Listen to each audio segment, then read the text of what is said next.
Hello and welcome to A Handful of Dust. This is a short visual novel.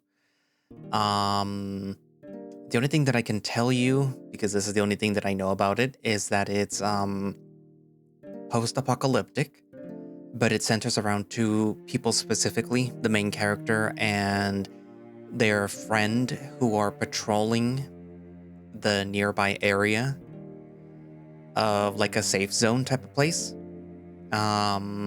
Think of it sort of like The Last of Us in a way, and these people are just working to safeguard the area, I guess, from whatever it is that infected the people and anyone else, I guess. Anyways, yeah, that's pretty much all I know about it. Again, I said this is a short visual novel. It's gonna be just like a one and done, depending on how long it actually is.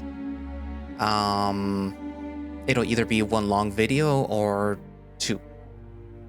Anyway, so without further ado, let us begin A Handful of Dust.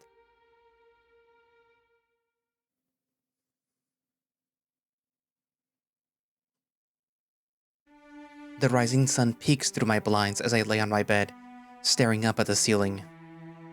I can hear Ryan's quiet snores across the room from me. I envy him. He never seemed to get assigned morning patrols the way that I did, but maybe it's because he could never seem to wake up at the crack of dawn. Swinging my legs over the side of the bed, I start to get ready. I wander over to the window, poking a finger through the blinds and glancing through. It's pretty cloudy. A few rays of early morning sun manage to sneak through the gaps in the curtains covering the sky. There's been a dusting during the night, it seems, as the ground is covered in snow. Word is that it's supposed to snow even more today, so I pull on a shirt and a sweater, and then my jeans. My heavy jacket ruffles as I pull it on, and for a few moments I worry about waking him. But knowing him, he'll be asleep till lunch. My backpack was already together from yesterday, but I still need to make sure that everything's in order. A small first aid kit, some extra ammo, my canteen, and my baseball bat still in the side pocket of my backpack. No rations though. We'll have to pick some up before heading out. As I snag my book from my bedside table, there's a soft knock on my door. Walking over, I open it a crack. Give me 2 seconds and I'll be out. Alright. I shut the door and grab my rifle and sidearm. Shouldering one and holstering the other, I exit and come face to face with Mace.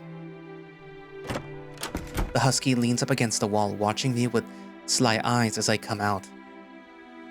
Sure, you're not gonna get hypothermia. It's snowing outside. I'll be fine. Besides, huskies have thicker fur than bears. He laughs and shakes his head. I don't see how a light jacket like this would be enough to withstand the snow, but I'm not one to order people around. Now come on, let's go. I'm fucking starving and I heard that they're making pancakes for breakfast. I nod and lock the door behind me. We walk down the dormitory hall, careful to be quiet. Pretty much all of the low floors of the dorms are full of soldiers or families.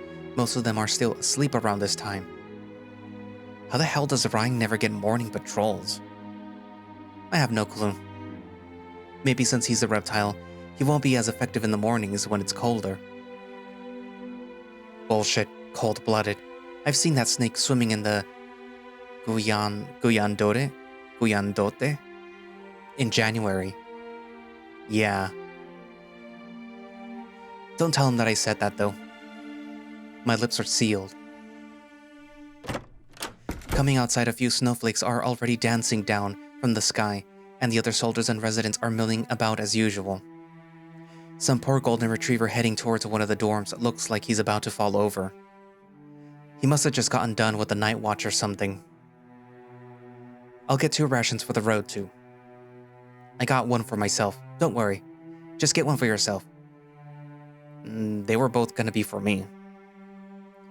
Mace eyes me before laughing, clapping his hand on my back. Never change, big guy. Always bulking season. Always. We nod towards the guys at the barracks gate before crossing through, making our way down the main street towards the mess hall. God, Ain't that the luckiest job in the world? Also the most boring. Rather be bored than dead. I guess. But if we're good at your patrol job, dying ain't much of an issue. Touché, but don't act like you wouldn't like to kick back and tell kids to stay away from the trucks and shit like that. I wouldn't, because I hate sitting on my ass all day. We reach the mess hall after a few minutes and Mace dashes in front of me to push the door open. After you, monsieur. Merci. The mess hall was mostly empty, save for a few small groups of people that have already claimed tables. One group, led by a salamander of some kind, was outlining a plan for a transport out east. Another was chatting up a storm, goofing around and enjoying themselves. The two of us breezed past them and approached the food line. You ever wonder what happened to Professor Bolanger? Mr. Baker? He's probably dead. Damn, you're real sunny today. He was an old elephant. I'm not sure what you want me to say. I nod a thanks to the worker as he gives me some pancakes, the tiniest sliver of butter, and a cup of juice. No syrup. I kinda miss that stuff. Mace follows me to a table and we sit down and eat. We were lucky to be here for the playoffs when we were. If we were back in Hamlin, I don't know if we'd still be alive. We probably wouldn't even be able to get into the QZ. I unwrap my utensils and set them out. I can feel Mace's eyes burrowing into me. So Mr. Baker is probably gone, but you never know. What made you think of him? I don't know, and I said monsieur, and I just kind of remembered him. Anyways, elephants live for a super long time. Maybe he's still around. Yeah, I don't know. I hope he's still alive. Il était un bon professeur. Yep. He raises his glass. To Professor Bolanger. À votre santé. We clink our glasses together and sip. As we eat, the mess hall fills up with people preparing for their jobs, either within the QZ or outside of it. Some are dressed and ready for patrols and watch shifts like us, while many others sport normal clothes. Some kids and teenagers hang around, planning how they're gonna spend their weekend off from school. One group fights over the species of the snowman that they're gonna build. Sometimes things almost feel normal like this. It feels like we've been transported back years and I'm back in high school again. I'm sitting in the cafeteria and we're talking about the football game on Friday. Or maybe we're talking about how Mr. Q is an ass for assigning homework on the weekend, or how school pizza sucks. Miles asks me, Ryan, and Eric if we want to do a raid tonight or something stupid like that, and of course I agree, after practice is done. Eric tries to flirt with Deanna again, and she shoots him down. Mace and Blaine hug as she leaves lunch early to get to the front desk for her work study. I eye Lee from across the cafeteria. When I'm not looking at him, I can feel his gaze on me. Yo. He claps his hands in front of my face with a grin. We better go. Oh, right. My bad. I grunt as I stand up. The husky has already grabbed my plate though. Go on and grab your fuel for later. I'll meet you outside. Thanks, man. As he went to the plate return, I lumbered over to the ration dispensary. Normal meals don't cost anything, but they are pretty small and generally you only get 2 a day. Rations cost a card, which you can get from assigned jobs. Luckily, I tend to stockpile mine. That and the people love betting with them. Being good at poker pays off in the QZ. I hand the anteater behind the counter 2 of the plastic cards, and he hands me back 2 cylinders wrapped in some rugged cloth. Burritos. Again. I guess tortillas are easy to make. Even though it's winter, it feels like we're always got a surplus of corn. I notice simple things and stuff them into my backpack. Mace waits for me by the entrance to the mess hall. Got your fuel? Yep, let's head out. Walking to the west side of the QZ took a bit, but it was a nice walk. It always is. I prefer the western patrols to the eastern ones anyways. I think they're prettier and generally more exciting. I still think that we should invest in fixing up Camden Park. Mace smiles as we begin to approach the west gate, snaking around the partitions and blockades designed to keep cars from crashing through. Guards positioned on and around the wall mill about, looking out into the vast wilderness beyond the QZ. What, you want to ride a roller coaster or something?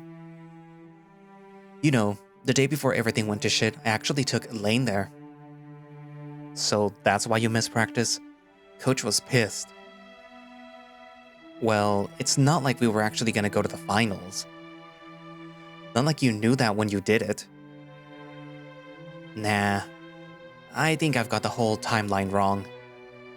I groan as I fish through my pockets for my ID. The Patriots did enjoy their paperwork and IDs. I guess it made security a bit easier. It was one of the many things that kept around from when the Army controlled the QZ. The main thing that changed were the emblems on the uniforms. We even still did stuff with the Army, ran QZs out of state, like having couriers and joint operations on herds, when they grew too big for us to handle on our own. We approached the soldiers manning the gates, an antelope and a shark.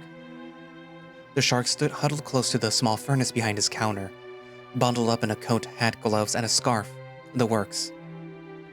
I always felt bad for the reptiles and fish in the QZ during the winter. I couldn't imagine not having fur. Going on patrol, Mace? The antelope smiles at us as I give her my ID. Mace tosses his, and she nearly drops it in the snow. She laughs. I can tell by how she looks at him, though, that her smile is mainly meant for him. Duty calls. Stay safe, you two. Course we will, Jenny. Don't worry. Whenever you're involved, Mace, I have to worry. Oh, did we ever find Elila and Druv? Weren't they on this route? Jenny's face gets a bit more solemn as Mace asks. No, we haven't. And yeah, they went missing somewhere past the hilltop lookout. I hope that they'll turn up, or hopefully their bodies do. But I doubt that they will. That's too bad. Mace drums his hands on the counter, like it's a set of bongos. I like Druv. Never much talked to Elena, but she seemed nice too. She was. Jenny lets out a quiet sigh and I feel bad. I never talk much to the people outside of the ones that I already know. All I know about Druv is that he smoked all the time, and I only remember seeing Elena at the bar every now and then. Mace enjoys trying to make me talk to new people, and I never much enjoy it. Maybe he just gets off on the secondhand embarrassment, who knows. I sigh as I put my ID back in my wallet. Well, we should probably get going to Camden. I know I said that already, but stay safe out there. See you later. I call over to the shark guard, still shivering by the furnace. Stay warm over there. Thanks. I'll try. Geez, the great white's teeth are chattering. I hope he doesn't catch frostbite. With a great groan, the gate pushes open and we're greeted with a view of the city outside the QZ and the land beyond. It's almost inconceivable to me to remember that everything here was once populated, that there was a time before the infected. The highway that Mace and I now walk along was once used by hundreds and maybe thousands of people every day. The cars lined up in parallel like soldiers, and some of them tipped over, burned out, or riddled with bullets. I looked through the shattered windows of vans and sedans that used to belong to people, many of them coming here with the hope that they'd be able to find a haven from the infected and bandits. Most were turned away. We were really lucky to be in Huntington when we were. If the high school football playoffs had happened at any other time. Yo, Cal, look at this. Mace brought me out of my daze with his cool, calm speech. I glance over at him. The husky wipes the snow off the side of an armored car, which had been turned over onto its side. It revealed text in a bold, faded red font. Cloud Key World, it read, one of those security companies that used to move money around. Think there's still cash in there? You think that the money still got any kind of value? Maybe with some kind of collector. Could be guns in there. If they aren't looted to hell, that is. I pat around to the back yanking on the door handle. Stuck or locked. Probably both. Drivers probably abandoned it when the shit hit the fan. With a discontented sigh, we ignore the armored van and continue our march towards Camden Park. Mace pulls out his revolver and inspects it in the bright, snow-blinding light. Don't know why, it's sturdier than any kind of car. Probably couldn't get it out. I mean, this shit is gridlocked. Yeah, I guess. And it's overturned. That might complicate things. Mace shrugs and I stop in my tracks. Hey, infected. I drop down to a kneel and Mace follows. I peek over the car in front of us to get a look. Where? 1 o'clock. Shit. It stumbles forward like a ditzy toddler, still trying to understand its own legs. I hear the dull, guttural sound of its groan. From here, it looks like it was a gorilla or some kind of primate. I guess it isn't really one anymore. See any others? Nah. Good. We can take it then. No need to use up ammo. He holsters his revolver and pulls out a long machete from his hip. I'll support you. Let's go. With only the soft, nearly silent crunching of snow and the hushed sounds of our breath heralding our arrival, we approach the infected primate. I could see the beginnings of sprouts from its blistered, broken skin and fur. This one must be new. As I ready my rifle, Mace shuffles closer before leaping forwards, grabbing the infected. The infected cries out and yells, before being silenced with a slash to its neck. It collapses into a heap. After a few moments, Mace looks back at me and gives me a thumbs up. Nice one. Thanks. You should help out more next time.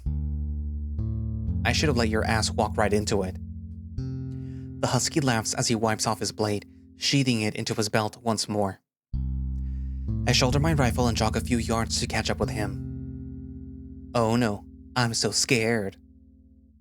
Mace raises a teasing eyebrow and I kick the back of his knee as I get to him.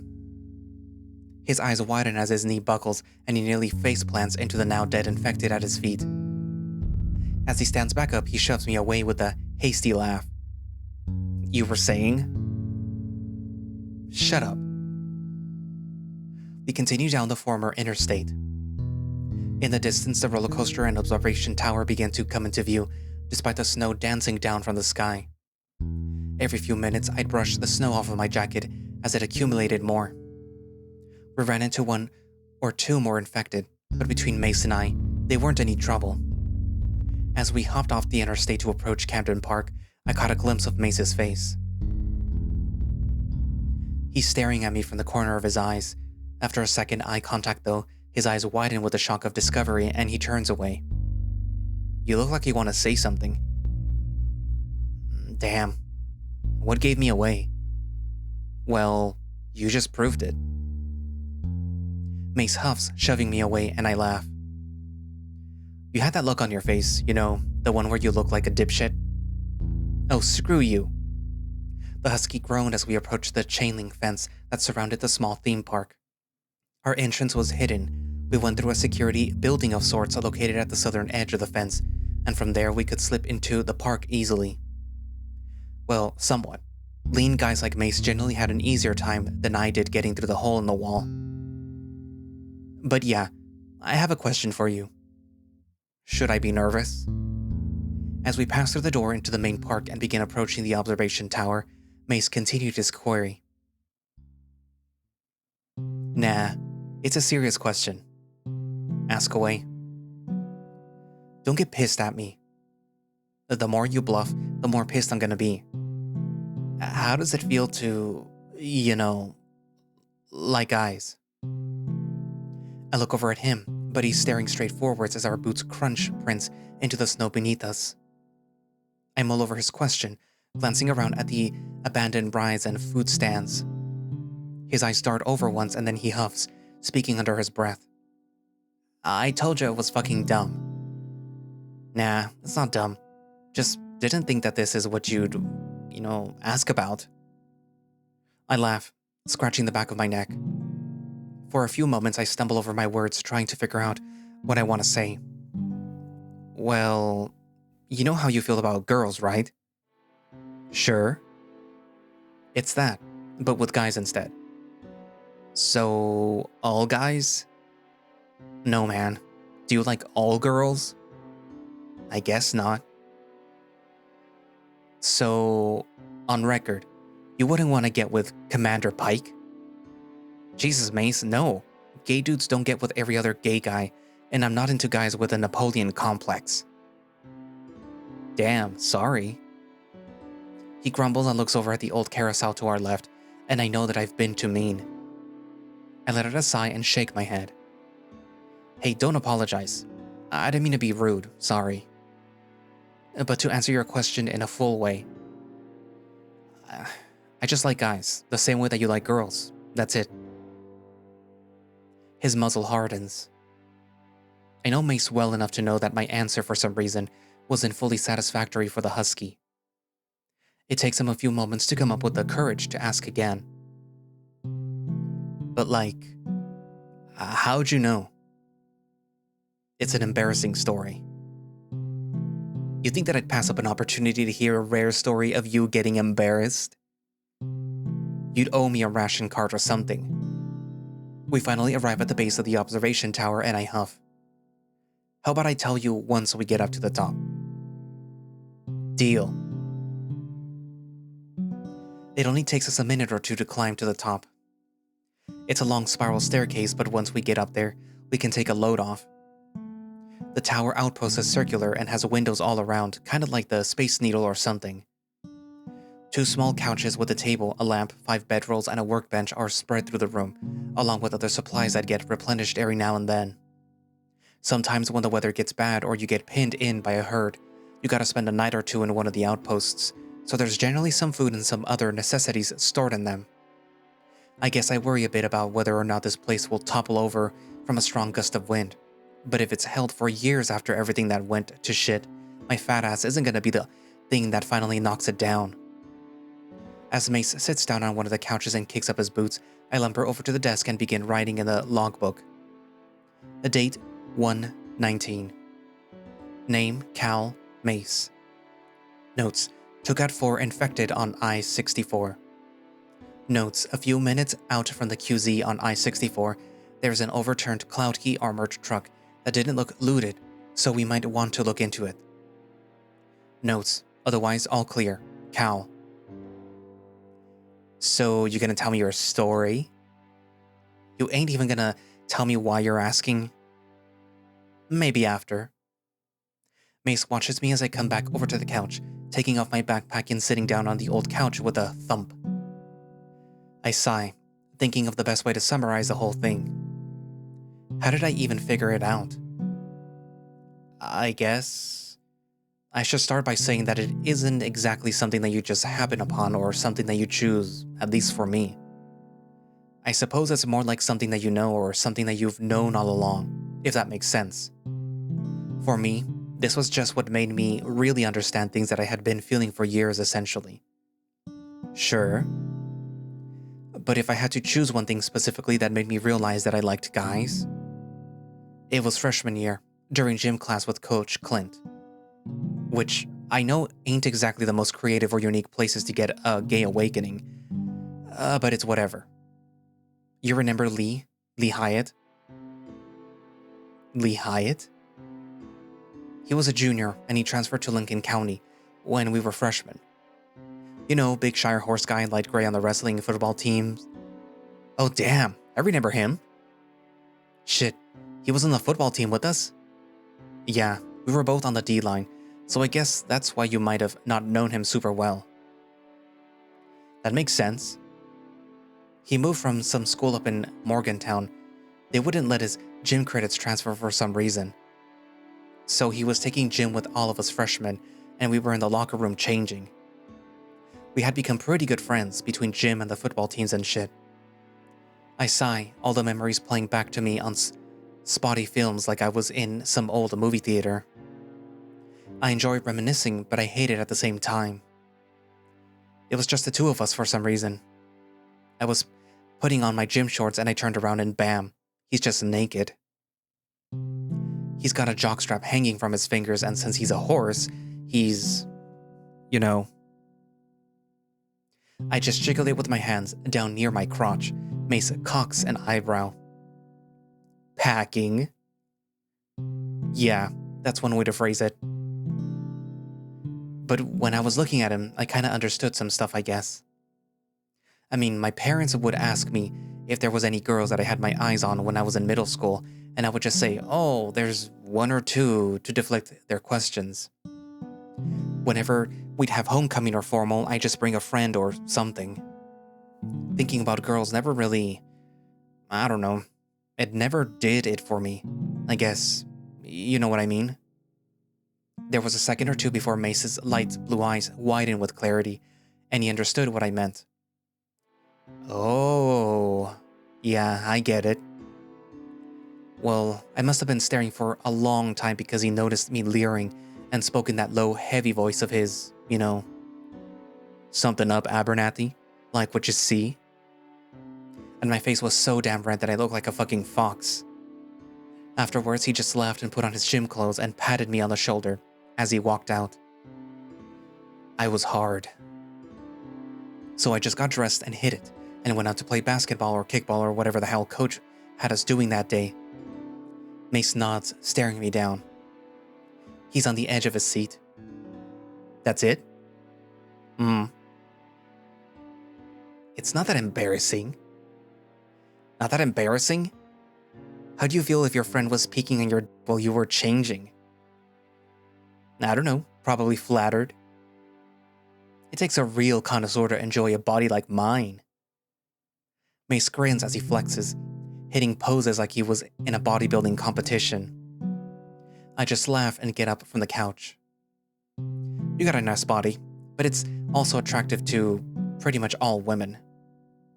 So you agree my body is hot? I'm a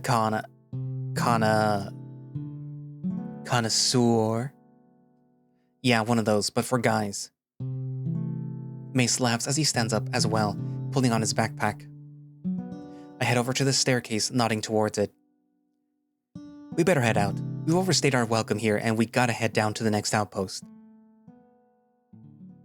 It had begun snowing harder since we were at the lookout. Visibility had lowered. The far-off ruined skyline of Huntington had all but faded in the haze of the falling snow. A part of me had wondered if we should have left the Camden Park outpost earlier, or if we should just go back and wait out the storm. And then again, our next lookout isn't that far, and if we really need to hunker down, we can always do that there, especially since that one's nicer than the Camden Park one. Plus, it had less of a chance of toppling over while we were inside. Thankfully, we weren't too worried about getting lost. Both Mace and I knew this route well, and the path up to the next lookout wasn't too bad. By the way, here's for earlier. I look over at Mace, and his hand is a small plastic card, a ration card. The hell's this for? I told you, I'd give you a ration card for the story. I chuckle as I snatch the card from his hand, slipping it into my pocket. Surprised that you went through with it. Surprised? I'm always a man of my word. We cross the interstate and head up a trail on the side of one of the hills surrounding Huntington, leading up towards one of the old suburbs. We squeezed through a hole in the tall wooden fences in the back of one of their yards and made our way towards the Overlook. Vans generally come up the main road if or when we resupply here, but for us on foot, it's faster for us to take this route. Mace broke our silence as our boots crunched the steadily falling snow that had accumulated on the ground. How the hell did anyone afford houses like these? Who knows? We never could, at least. I tried to take a peek through one of the side windows on one of the houses, whose side yards were passing through. Most of them are boarded up and looted, but every now and then you get a glance of one of the old faded decor on the inside. Some of the roofs have caved in over the years since the outbreak. My parents never made enough money. Mine either. We were comfortable, but not this comfortable. Was anyone in Hamlin this comfortable? Mace laughs at that and shakes his head. Nah, I don't think so. There was a minute or two of quiet as we walked down the street. In the distance, I could barely see our next lookout, one of the bigger homes, up on the crest of the hill, shrouded in a tall fence. The husky walked close by my side, speaking under his breath, as if anyone could hear us. So, what happened to Lee? I blink. Graduated? Went to Marshall, actually, but then he transferred to Cincinnati. I feel my voice trail off with each step I take, and Mace's eyes practically bore into the side of my skull. My face is getting hotter. What? I don't know, man. I didn't keep up with him after he graduated. He's probably dead now anyway. He looks at me, and we make eye contact for a few moments before the husky finally relents. Ah, all right. Why? Just wondering. You know, if he's still up in Cincinnati, you could probably send a letter through a courier up there and see if he's still around. Nah, he's probably gone. And even if he was still around, I don't know who'd want to stick around Cincinnati. Maybe people who don't want to get eaten or something. True. I didn't mention how he probably wouldn't want to read a letter from me anyways. I've already opened up to Mace too much today. The outlook comes into view as we walk up the hill. Mace stops, holding me back with one hand and pointing forwards with the other. Yo, is the gate open? I trace the arc from his fingers forward.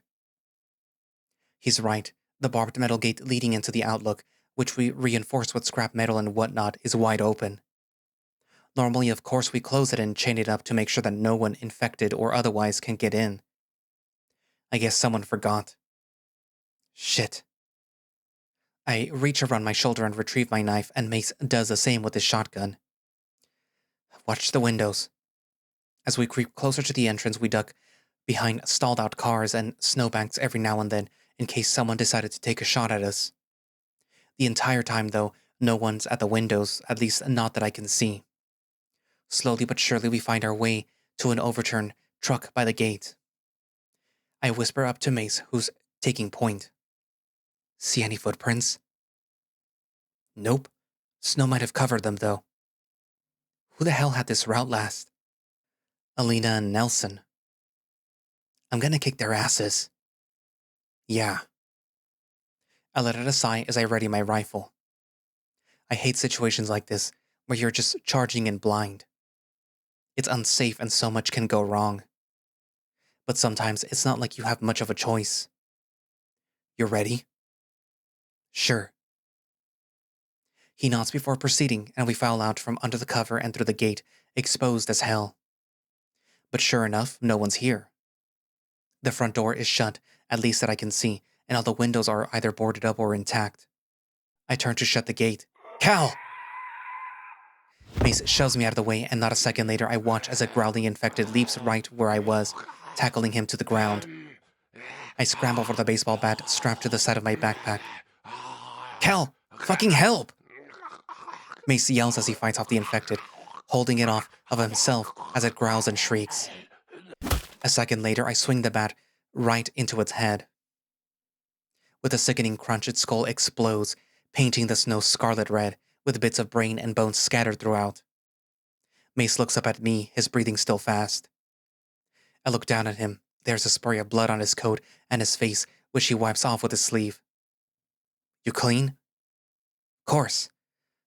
Thanks. I should be thanking you. I offer a hand and pull him back up to his feet. He grumbles as he wipes off bits of brain and bone off his coat. Don't mention it. We both take a look around. Seems like that one was the only one around. At least if there was another close by, it had to be charging our way right now. How the hell did that one sneak up on us? It's a poacher. It just hid. Mace stomps on the zombie's ruined head and kicks it a few times. The corpse twitches. It's fully dead now, though. Not like it can rise again. Fucking hate poachers. Canine hearing doesn't even fucking help. Me too. Fuck 'em. Poachers were one of the types of infected that we had to deal with, and personally my least favorite. They like to sneak up on you, and for some reason, like myself, whose senses aren't as fine-tuned as some of the other species, they can be deadly if you're not careful. I flick my bat on the ground to try and get some of the blood off. It doesn't work too well, but little drops of crimson fall to the white snow. Let's close the gates before anything else gets in. Yeah. With some work, we shove the gate closed, a bit of a difficult task considering all the piled up snow. I chain it up shut, ensuring that no one can get in behind us, even if they wanted to. Now we're locked in with whoever's in here. Shut up. I bet Alina and Nelson forgot to lock the gate. And close it? I don't know.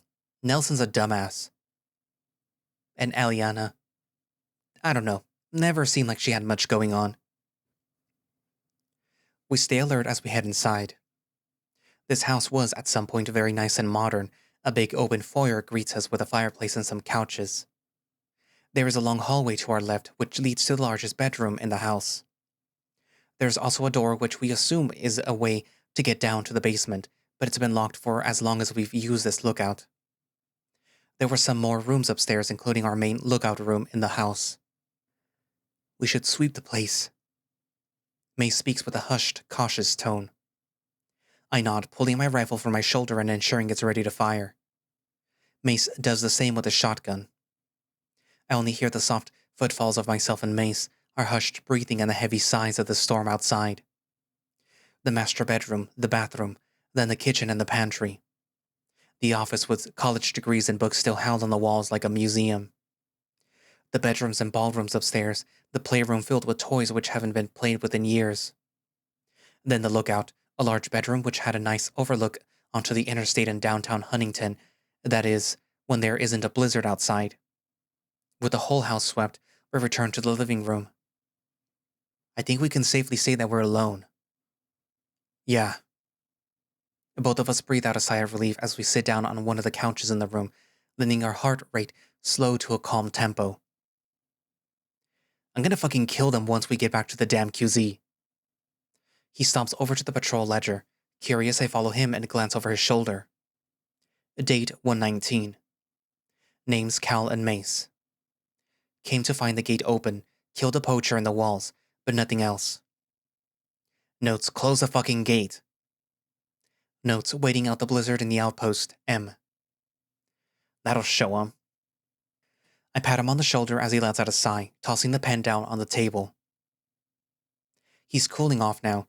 He looks outside and I follow his gaze outside. To say visibility is poor would be a massive understatement. The husky shakes his head. We're gonna have to wait out the storm.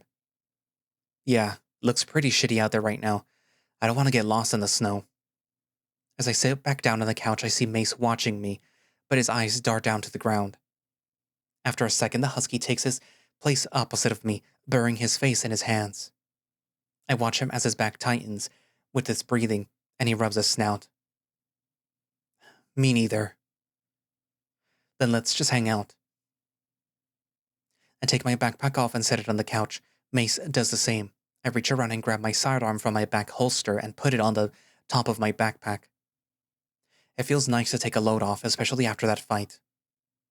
I love patrols and being out in the world.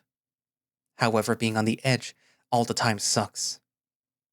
You're always watching over your shoulder, listening for the growls and grunts of infected just out of sight or the subtle click of a gun loading. Praying that your partner looks out for you in the same way that you look out for him. Hoping that if you get bit, they'll have the heart and the mercy to kill you then and there.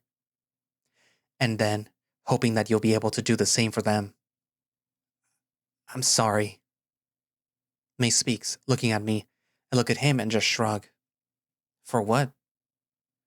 Getting pissed off like that. Nah, you're fine.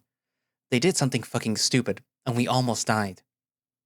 I let out a brief chuckle as I leaned back into my seat and propped my boots up on the coffee table before us. I'd be concerned if you weren't pissed. How come you never act like you're pissed? Because I don't really wear my heart on my sleeve like you do.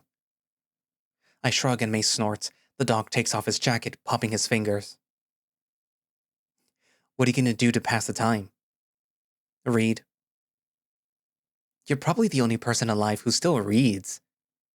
Ha ha. Not my fault that you're illiterate. I slip my hand into my backpack and grab my book and flip to where I left off. When he went back into his study and saw Danny standing there, wearing nothing but his training pants and a grin, a slow red cloud of rage eclipsed Jack's vision. Mace coughs. I look up. His eyes dart from me to the ground. He fiddles with his hands. What's up with him? Anyways, it had seemed slow, subjectively, but it must have all happened in less than a minute. It only seemed slow the way some dreams seem slow. The bad ones.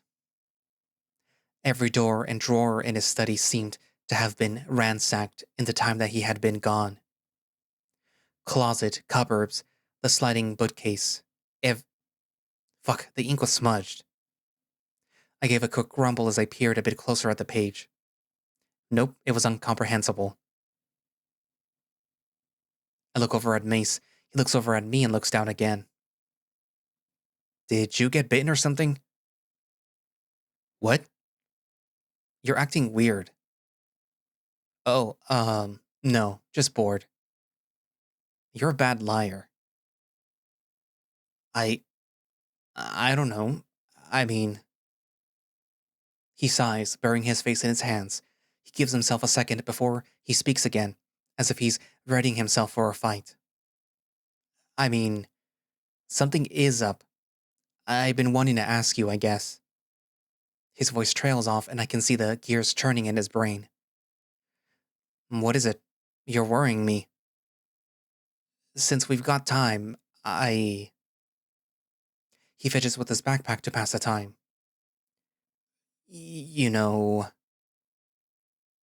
I don't know. Damn it. Why can't I just...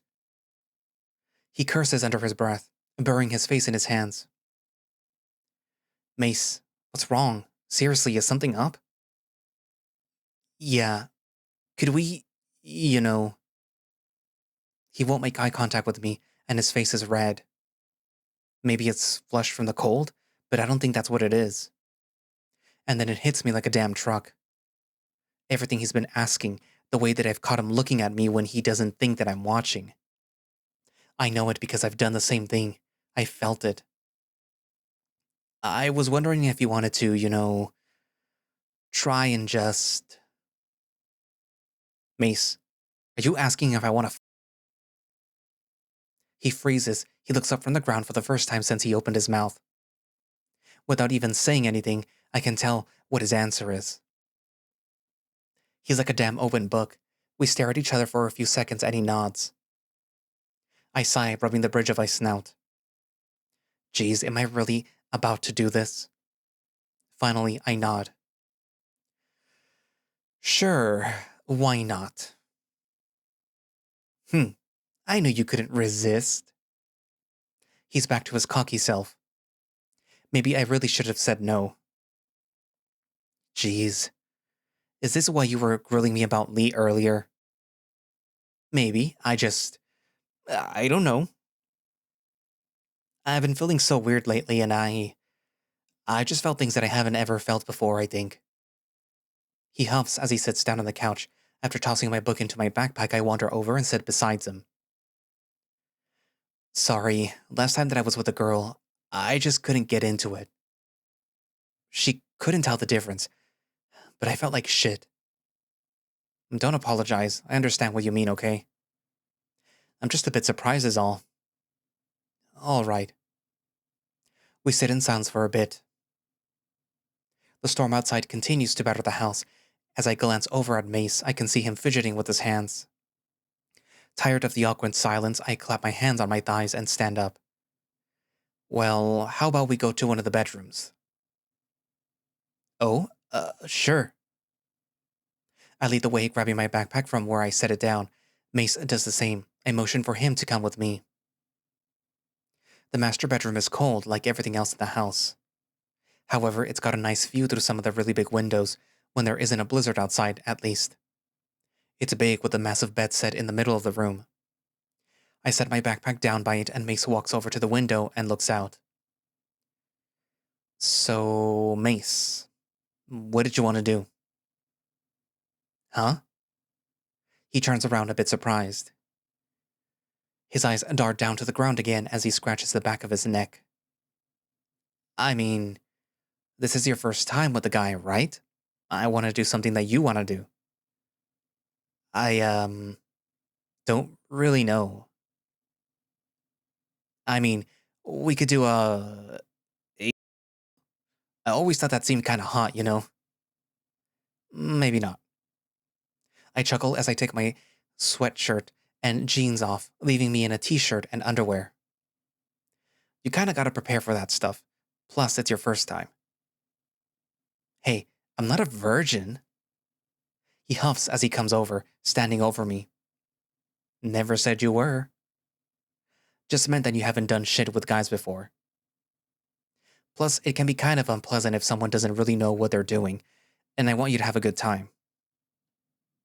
Oh, then yeah, I get what you mean. How about someone just the other one off? I mean, that's not that bad. That's fine with me. He chuckles as he pops his knuckles, as if he's warming up for a football game. Well, I want to ask, do you want to receive or do you want to give me a... Because I like both and I want to keep it uncomplicated. I want to make sure that you have a good time. Mace scratches his chin as he sits on the bed beside me. I don't really care. I mean... I sigh as he continues to put off giving an actual answer. Damn it, Mace. Do you want me to suck your... or do you want to suck mine? How about you choose, big guy? You're the expert. He raises a flirtatious eyebrow at me, and I can't help but roll my eyes. God, this guy. All right. I want to... You guys are not going to be able to see either one of these. But write down in the comments what you... No, I'm just kidding. No, don't write it down. I crawl up beside him and we snuggle close, still basking in the afterglow together. His hand traces up my belly towards my pecs and he pokes at my nipple before shuffling closer. I wrap my arm around him and he closes his eyes. I let out a tired sigh as I look up at Mace. Not bad for your first time. Thanks, you seemed...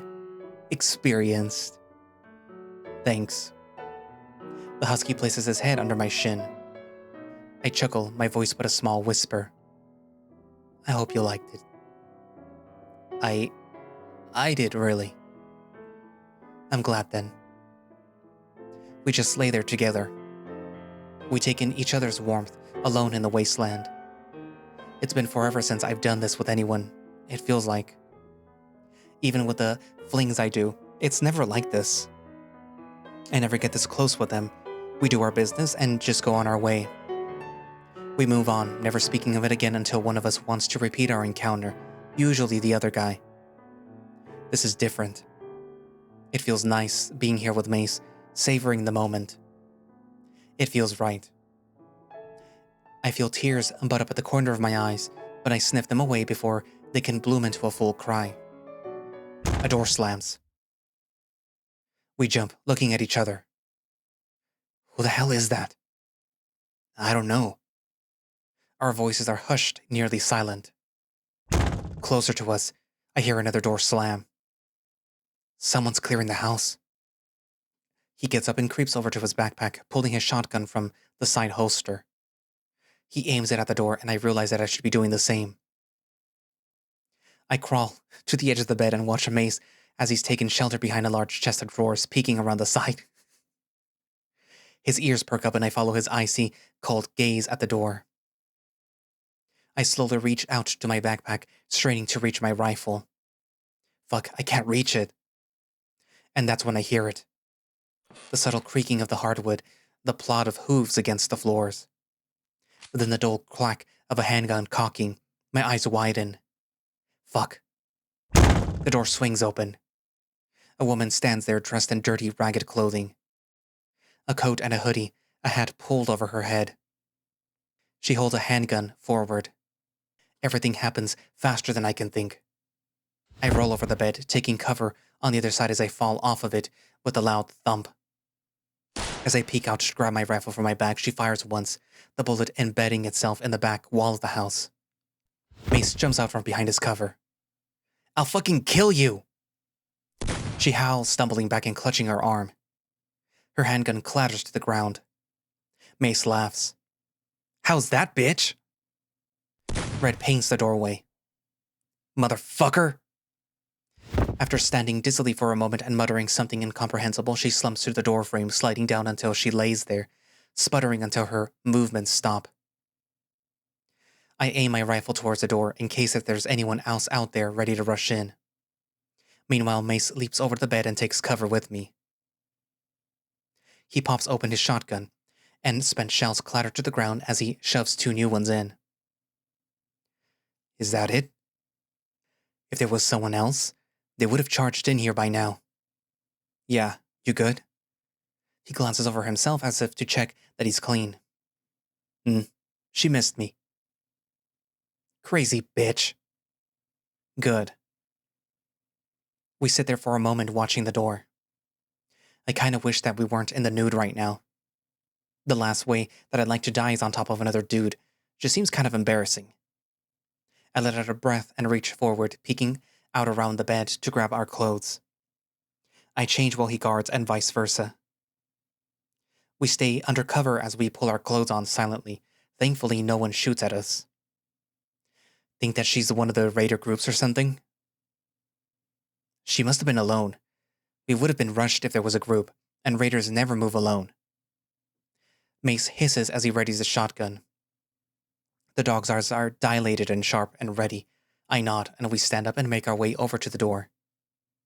She was a moose, it seemed, with a broad snout and a dark, twiny fur. However, from Mace's shots, her arm above her elbow was torn to shreds, while the side of her face was open up and part of her skull was exposed. Her blood had started to pool on the ground, and the air was thick with dark, metallic scent of iron. That'll be fun to get off of the floors. Mace grins, proud of himself. He kicks her body, jostling it. "Fucker." "Mace." He growls, stomping on her wounded arm. Of course, the corpse doesn't move. "Fucking bitch." I pull him away from the body. "Mace, calm down. She's dead. It's over." He stares at the body, letting out a sigh through his nose. His anger has passed. His expression twists into a morbid grin. "Well, there's a reason I use a shotgun. Gets the job done." He chuckles as we look down at the woman. I chuckle along with him. "You can say that again." She was gaunt, like she hadn't eaten in weeks. Her heavy winter clothes hung off of her body. Jeez, how the hell did she get in? I don't know. It sounded like she could have gotten in the front. We locked the gate and everything. Mace shrugs as we step over her and move into the hallway. Then I see it. The door about halfway down the hallway is ajar. It's always been locked, as long as I can remember. Holy shit. She was downstairs? I don't know. Check her for the key. I'll keep eyes down the hallway. With the mace posted in front of me, I double back and inspect her body. As I knelt down to go through her pockets, the smell of blood and gunpowder only got stronger. I didn't have to search long, though. In her jacket pocket was the cold metal of a key. Fishing it out, I let out a sigh of relief. Where the hell did she get this? This place has been locked up forever. Who knows? Let's check out downstairs then. Turning back around, I followed Mace down the hallway to the door. Looking down, it was a set of wooden steps leading down into the basement in a sort of L shape. Righting ourselves, we started the slow descent. The wooden steps creak under my steps. If someone was down there, they definitely know that we were coming now. As we turned the corner, though, we realized that she was alone. There wasn't anyone down here with us. We both let out a sigh of relief as we started to take in our surroundings. It wasn't very dark. There was small rectangular windows up at the top of the walls which opened up to the outside. The daylight reflecting off of the freshly fallen snow provided some much-needed light for us. Maybe she was able to slip in through one of the windows? She was definitely thin enough for it. Maybe. There was a small bedroom on the floor, positioned beside a small bucket with some burned wood inside, a makeshift hearth, I suppose. A few opened cans of food were scattered around, and a large hiking backpack was slumped against the wall. She must have been here for a bit. Yeah. I approached her backpack, opening it up. It was mostly just supplies, 2 more cans of food, another set of clothes, some handgun ammo, a map of eastern US. I wonder if she was taking our food. Probably. I heard Pike talking about how people need to stop eating stuff from here if they can help it. Yeah, I know. He'd ask if it was me doing it about a week ago. Asshole. There was a lighter, and some matches as well, and a flashlight. A broken gas mask was shoved in there. Then I pulled out a small notebook, a journal. Whoa, that hers? I guess. I flip it open and something falls out, dancing around in the air as it lands on the ground. I pick it up and turn it over. It's her. Well, not just her. She was standing with another male moose about her age and a younger kid. They were standing on a beach somewhere, posing for a camera. Her family. Where do you think they are? I don't know. Doesn't look recent. Definitely ain't somewhere around here. When I look on the back, there wasn't any writing or anything, just some slight water damage and tears around the edges. If they were around, they'd probably be here. Let me see. I pass on the image and open up the journal. It's dated, which is pretty surprising. I barely keep track of dates at all anymore, besides when I write in patrol ledgers. They don't matter much otherwise. I just remember when I have duty or not. Her name's Caroline. Seems like she's from Tampa. Tampa? Jesus. Yeah. I flipped through some of the early pages. I heard about Tampa QZ from one of the couriers. It went to shit about a year ago, which means that they would have been on the road for a while. Why the hell were they coming up here? Maybe heading to Greenbrier or Pittsburgh? Or Raven Rock? Maybe. They probably just wanted to get out. She wrote about how a civil war broke out between the army and some insurgents, and her family had to run away. They headed up through Jacksonville before deciding to go inland towards Atlanta, then Tennessee, then up through West Virginia. Damn, is it that interesting? Huh? I glance up from the journal and Mace is looking over my shoulder with an amused smile. My ears flatten. I was talking, but you weren't even listening, big guy. Sorry, just trying to figure out what happened. I keep flipping through until I find it. My breath catches in my chest as I tilt the journal towards Mace, pointing to the page. Here. What? November 12th. We stopped by a farm that we saw on the side of the interstate to get out of the rain. When we came up, there were people inside. They shot Alex and Max. I would have been next if I didn't duck out of the way. I had to leave their bodies. Right now, I'm just sitting in some car that I managed to break into on the interstate. I don't know what to do anymore. Everything that I did it for them. And now they're gone. I can't even bury them. I don't know what to do. I keep trying to think what my mom would do, and I don't know. I pause as I look up at Mace. He's engrossed, like me. She's been alone for a while. It's January now. Yeah.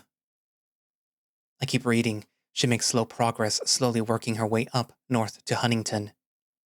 Fighting off infected, never making any more contact with the living. I guess she wanted to avoid people. I couldn't blame her. Wait, go back to the last page. I flip back, reading it over again. January 1st. Happy New Year. I'm outside Huntington. I followed some tracks to a house that looked stalked. It must be a quarantine zone outpost or something. I'll try to go in when no one's here and take some food. My rations are gone. I don't want to starve to death. January 2nd, I got in. I slip in through one of the windows on the basement. There was a key down there, and the door's locked. I don't think anyone's going to be able to find me down here. I can sneak up and take things when they aren't here and get my strength back up. Then I can send off once winter's thawed out again. We looked at each other. She's been out here for at least 2 weeks, and neither of us knew a thing. Hell, we had sex in here, and didn't even know a thing. What the fuck? How did she get past us? I don't know. And did no one check those windows? I guess not, Mace. It's not like I could have fit through them. True. You're not supposed to agree, dude. Keep going. More entries. She steals food when our patrols aren't here, careful on when to come in and out. She spies on us, even writes down the general times between patrols. She writes down what she overhears from patrols, gathering information about Huntington, once she even mentions Mace and I. Wait. I pause, pointing at the entry for January 11th a week ago. Here, read this. I pass on the book and the husky's eyes widen. January 11th, I was careless. I let one of their patrols see me. They came in while I was upstairs. I managed to hide for a few minutes, but they took a look around and found me. I had to kill them. A boar and some kind of blue bird. I'll bury them and hope that they won't figure it out. Druv and Elena. I sigh as I glance around. They never made it out of this house. They had us searching on the path from here to the VA hospital for days. Does she say where she dropped them off? Mace flips forward in the book before shaking his head, tossing it down on the ground. No, she's just talking more. He huffs, pacing around the room. With a sigh, I go over and pick up the journal back up. We need to go, man. We'll get to the VA hospital and radio back to the QZ. Tell him what we found. Mace sighs, nodding lightly. With his gaze downcast, he tightens his belt and places his shotgun back over his shoulder. I'll go up and update the log. If you want to grab our bags from the bedroom. Yeah. With a sigh, he goes upstairs and I follow him shortly after. He's quiet, jogging towards the living room as I go back to the bedroom. Her body is still there, slumped against the doorway. I tiptoe around it and grab our backpacks. We're so desensitized to death now. I remember when I first shot someone, right after everything went to shit. It was a dude who killed Lane just about 2 seconds earlier. I was haunted afterwards. I could only see his face or the gaping hole that I left in it. The way that he spasmed on the ground and the gurgling of his rapidly failing lungs. But now, I almost don't feel anything. Loss is an aspect of life. You learn to accept that every time that you see someone, and maybe the last time that you see them, or perhaps you'll see them again as an infected. Hope dies with them. Cal? I'm snapped out of my daze by Mace's voice. I look down at the hallway and see the husky staring at me. What? I don't know. You're just standing. Sorry, I was thinking. About what? I don't know. I'll tell you as we get going. I step over her body once more. It smells harshly of iron, and I do a little dance around the puddle of her blood to make sure that I don't step right into it. Ready? Looks like the weather's cleared up too. Yeah. I look out the window. It's still snowing slightly, but it's nowhere near the blizzard that we walked through earlier. Let's head out. I don't look at Mace when we start walking to the VA hospital. I don't know if he can tell or not. We move through the neighborhoods and along the roads without a sound. The snow still falls, dancing around the two of us. The weather's definitely gotten better. I would have hated to walk to the hospital in a blizzard. My breath hangs in the air like a mobile, swirling and spinning until it dissipates. Did you have fun? Mace looks over at me. I click my tongue. Yeah, I did. Before, well, you know. I did too. We both return to silence. Mace, though, hates silence and conversation. He stamps it out before it can grow too big. Would you, maybe want to do it again? Maybe. I shrug, adjusting my coat. We shouldn't be talking about this right now, Mace. He ignores the second part of my statement. Just maybe. Listen, I had fun. I really did. It felt nice. But I don't normally do personal hookups. It wouldn't be hookups, it'll be friends. With benefits. That still counts as hooking up. Besides, I don't have good experiences with that kind of thing. Oh. He nods, bobbing his head up and down. I can hear the droop in his voice. I hope and pray that this kills the conversation. It doesn't. Mace is too persistent for that to work. Can I ask what happened? Sure, you can ask. Will you tell me? Probably not. What the hell, Cal? Why not? I hear my voice become sharper as I glare at him. This isn't the right time to have this conversation. I want to get us to the VA hospital so that we can radio back to the QZ. He narrows his gaze at me before he groans, shaking his head. If we don't have this conversation now, we won't ever have it. I know you. It ain't worth it, Mace. Worth what? What do you think will happen if we just, start to get together every now and then? Or what do you think will happen if you tell me why you're worried?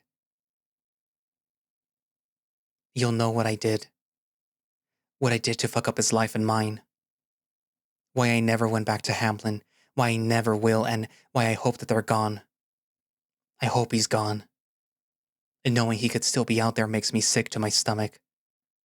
I can't even think about it. He's still out there, maybe thinking of me right now. How I fucked up his life. You won't like it either way.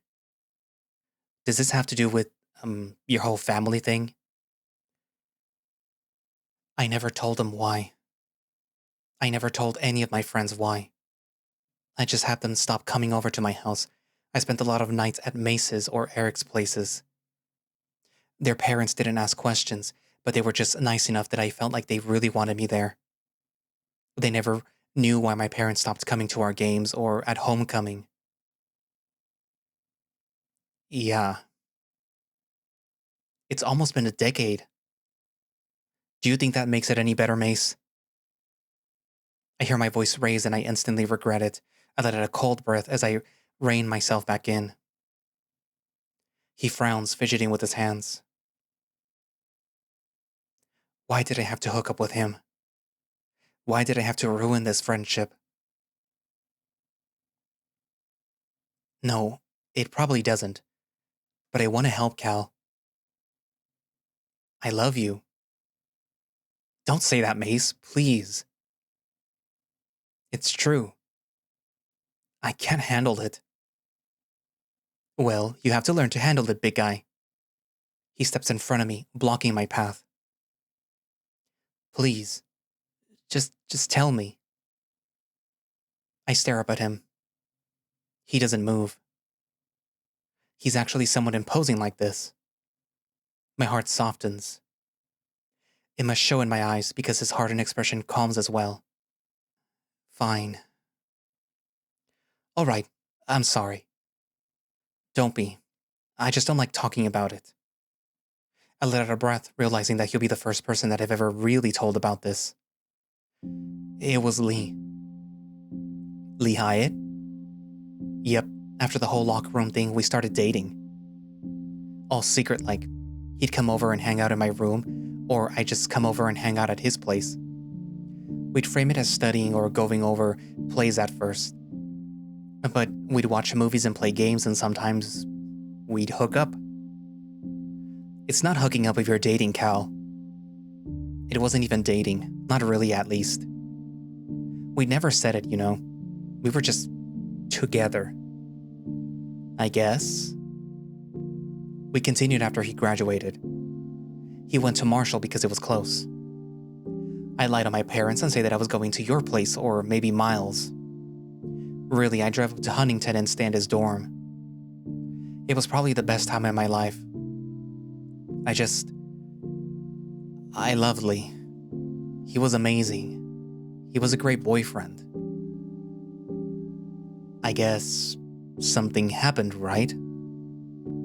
Yeah, one night, he was at my place. My parents were out of town because, I don't know. Looking back, I'm pissed at myself for not doing it at his place like we normally did. Sydney had an away softball game or something like that. We had the whole house to ourselves, and they came back way earlier than I thought. Apparently the game was cancelled, and they just walked right in on us, just fucking on the couch. I groan, recalling it. I remember it so vividly. The way the lock clicked, the door swung open. Lee and I tried to cover ourselves, but to no avail. My dad called for me before he and Mom and Sydney came in and realized that I was on the couch. Then they realized that there was another person, and it was a guy. So I got the whole "you're not my son" rant from Mom and Dad. Sydney never spoke to me again, and I was fine with it. But Lee, my dad just tore into him. I had never seen him that mad. And it's not like he spared me anything, but I just ruined Lee's life. He outed Lee to his parents, and they made him transfer to fucking Cincinnati. They accused me of corrupting him. My family accused him of corrupting me. It was awful. And then I deleted his contact and blocked his number, and just left him behind. He might as well have died. And then Dad said that I had to get out once I was 18, and he didn't care about what I did. He let me use the money that was all saved up for college, let me keep my car and my stuff, but I had to be out. So I accepted it. I shrug. Mace looked at me. After a moment, he pats my shoulder. I give him a light smile before shrugging. Yeah, so I fucked up Lee's life. I don't want to do it again. I've been with other guys in the QZ for short periods of time, but I just don't enjoy it. I always think that I'm gonna fuck everything up for them too. So that's why I don't want to be with you, Mace. I'm a fag who'll fuck up your life and leave you picking up the pieces. It's not worth it. Mace stays quiet, a rarity for him. He's mulling over my words, and I know that I've lost him. He'll tell people, and they'll know. God, why the hell did I have to tell him? He'll hate me now because I'm a terrible person, and he should know it. Well, I don't care. That's all he says. I can feel the anger bubbling up in my stomach. Then I glance up at him. He's facing forward, not looking at me. You don't care? That's it? Yep. You're an asshole, you know that? Why? Because, Mace, I opened up to you for once after you pester me, and that's how you respond? You don't give a shit? Yep. Because I don't care, Cal. I couldn't care less about all that shit. He steps in front of me again, looming over me as he stares me down. I return his gaze. A slight smile sneaks onto his snout as he continues. I care about you. And I'm sorry about all that shit, man. I am. It's terrible, and your family fucking sucks. But it ain't like it's your fault that all that shit happened, and you shouldn't let it keep you from being with people now. Do you mean it? Or are you just saying that to get into my pants again? His eyes narrow. Part of me regrets that low blow, but at the same time, I don't. I groan, rubbing my snout. It is my fault, Mace. You don't get it. Everything that happened, all of it, it was all my fault. If we started dating or seeing each other, what do you think would happen? How would you fuck up my life?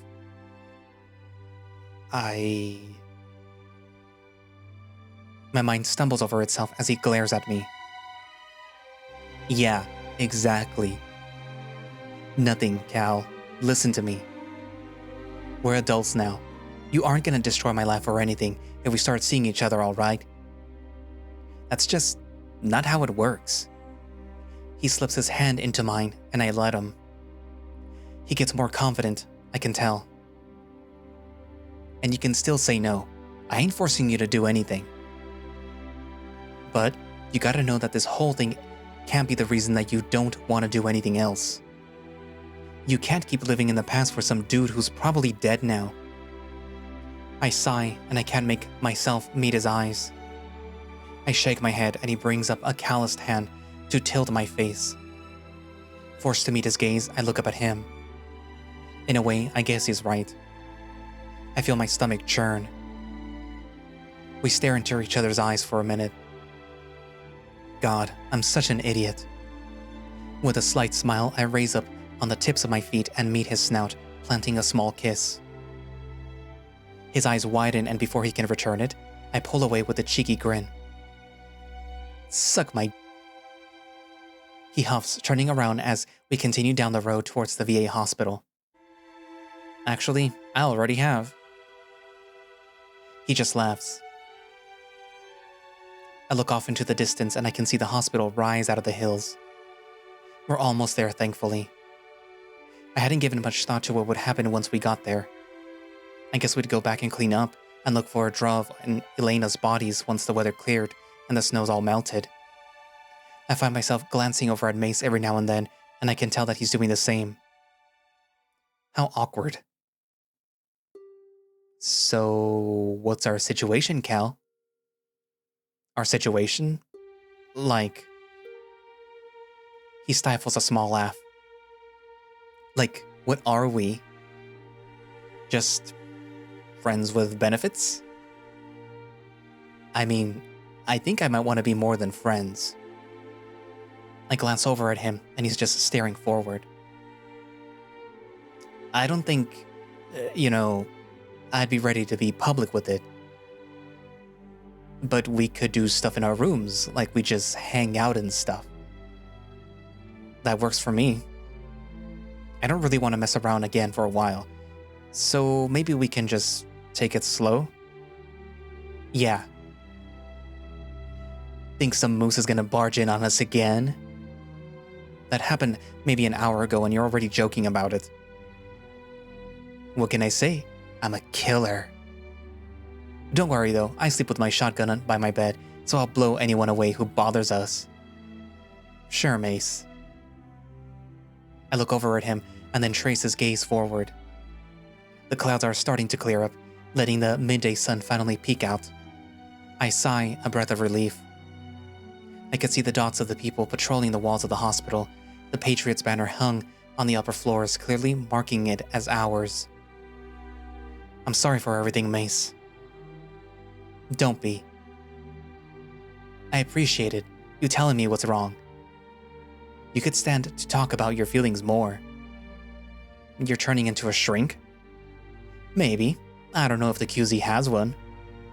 He chuckles, scratching his chin. We could all probably use one. You definitely could. My small smile mirrors the sun above, cracking through my stony expression onto my snout. I haven't been with anyone in so long. Maybe being with Mace would be alright. I hope that it would be. Hope was really all that we had left, anyways.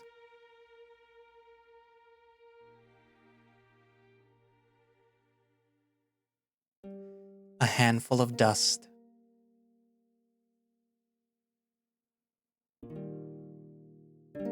Writing, coding, and music by shiroooo.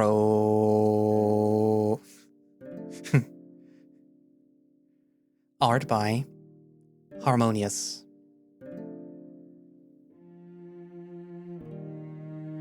Logo by Syktur. Edited by Eymon arSyx. Kopten. The end.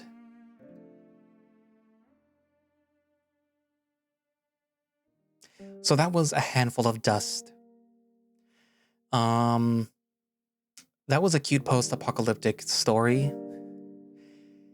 The story, or at least for me, because this is more recent in pop culture, reminds me again of The Last of Us, where the infected have some stuff growing out of them, which sounds like the cordyceps infection of The Last of Us.